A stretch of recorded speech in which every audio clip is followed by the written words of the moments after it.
Hi, my name is Solko, and today I'm going to show you how I arranged everything in my little garden here so that I can create new varieties of tomatoes, apples and pears.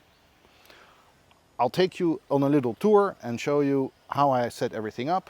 We'll look at some new crosses that I made, and these new crosses, they will lead to new local varieties of tomatoes, pears, apples and even Feijoas that can be grown here in the Dutch climate. I am a Rotterdam-based artist. I'm a painter, and about 20 years ago I asked myself the question whether it would be possible to create art, to create something new, something beautiful, something interesting with nature itself as the medium. So not just paints and brushes on a canvas, but actually making something new from nature with nature. The last years I've been studying how new varieties are made, how crosses work, and I tried everything out in my small garden here.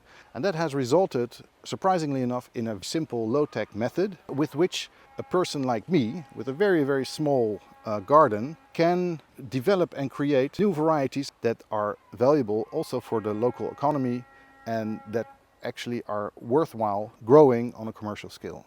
So the results of these experiments, they turned out so good that a couple of years ago I decided to present them to some local chefs of very good restaurants and to some local farmers. And they also found them so interesting and intriguing and good tasting that we have started a small program to introduce them to the market here. And so the first tomatoes that I created in this little garden here are now grown on a commercial scale around Rotterdam in an organic way, outside in the open field. It's a first for the Netherlands. When you're doing this, you realize very quickly that the basics of creating new varieties has two major components. One is to be able to make crosses. That allows you to make a variety of seedlings that have all kinds of new different traits and new different recombinations of those traits. And the other one, which is just as important or even more important and is underestimated, I think, is how to select then out of hundreds or thousands of seedlings, those seedlings that are actually worthwhile and that bring something new, something beautiful to the world. And I think there, in selection, it's much more important to be an artist, to be a human that feels connected to nature, than to be a business or a commercial enterprise that focuses on maximizing profit. There's nothing wrong with that. It's the system in which we live, and I totally understand it, and I admire what all those businesses and commercial enterprises produce. It's just that different people have different selection criteria and different ideals and goals.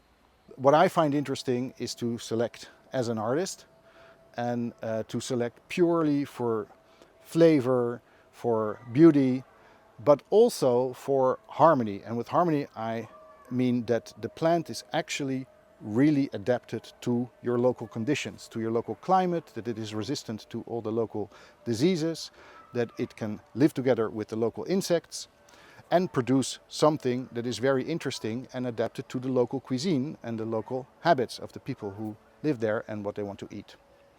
So that's much more, it's a much more a vision of how to create something new within nature, with nature, but also with the local culture and the local people.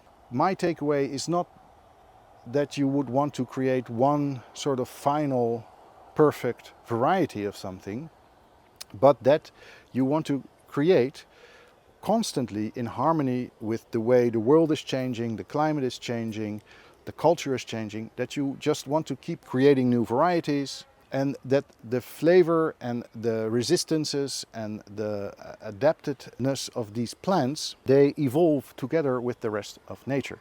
That would give the most resilient and most beautiful sort of way of life to me.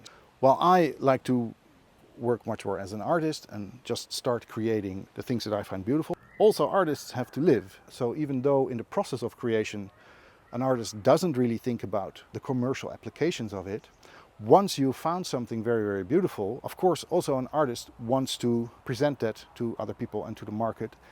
In the art world you have galleries, but in the fruit world nothing like that exists.